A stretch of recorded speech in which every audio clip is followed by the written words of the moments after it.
As normal people in Britain continue to be concerned about the level of migration and lack of border security in this country, our Prime Minister and our government are planning to bring in even more migrants, specifically 1 million more migrants a year.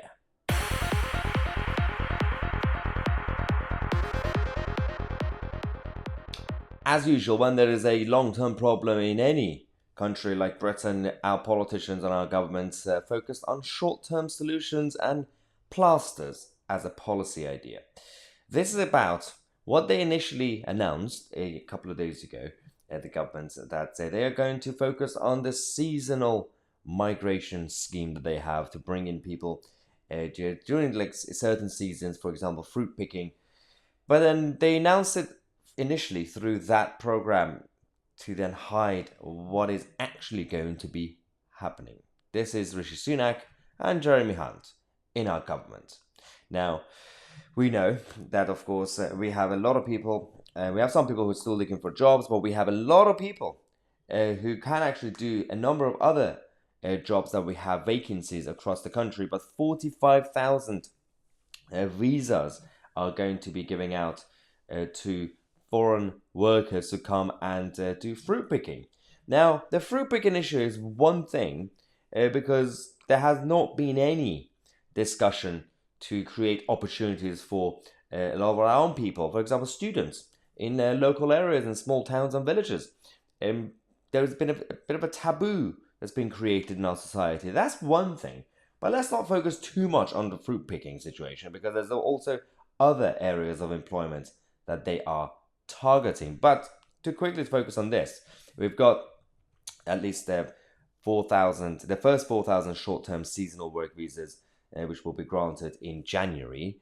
And then, of course, they're going to be focusing in for what's been going on, what's going to be happening in February onwards. But the fact is that they would just simply brief the papers, the media and the press, saying, this is what we're doing. And some people would say, okay, I understand that. We don't have anyone right now who could convince, we can't convince them to do fruit picking, so let's just bring in some temporary workers. But they hide the second piece of news story, which is the fact that this country could bring in 1 million more migrants a year to help fill jobs, any job, any sector. So this is no longer about having a structured point-based system, so that if we are desperate for a specific job or sector, then we could actually bring in some skilled workers. No, considering the economy is not really well, we know that. The inflation is still up, quite high. And of course, the burden taxation on people doesn't really help the situation anyway. But the job market overall is still healthy-ish. So we still have so many jobs that are not filled.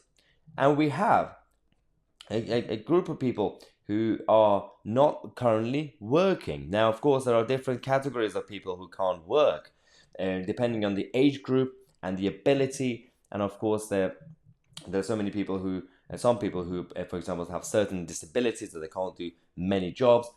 But those who can work, those who are healthy and those who are on benefits, there has been no real push to help them get these jobs, because we created a bit of a taboo in this country that, you know, if you have a 21-year-old healthy guy on benefits, you say, well, I can't work for McDonald's, I can't work for Primark, my friends will judge me. That culture needs to change. Then we have the skilled category. You still have so many sectors and industries that we are not training our own people. We're just refusing to do that because politicians simply focus on short-termism. It's a lot easier and quicker for them to go bring in foreign workers, skilled workers or unskilled, and bring them here and do the jobs. Now, in fact, there are certain jobs that the actual vacancy requires skilled and skilled workers. But then we actually bring in people in the name of the fact that they have qualification, but in fact, compared to our standards, they're basically unskilled. But they actually get the jobs. And we have people here who are not really being trained or being given that opportunity. 1 million migrants a year extra on top of what we are currently having. This is not sustainable, and this is not really going to be helping not just the economy, because this is a short-term push for the GDP rise, but it's not really going to be sustainable in regards to our society and our culture. Let me know your thoughts in the comment section. I'm Maya Tousi, and we are the media.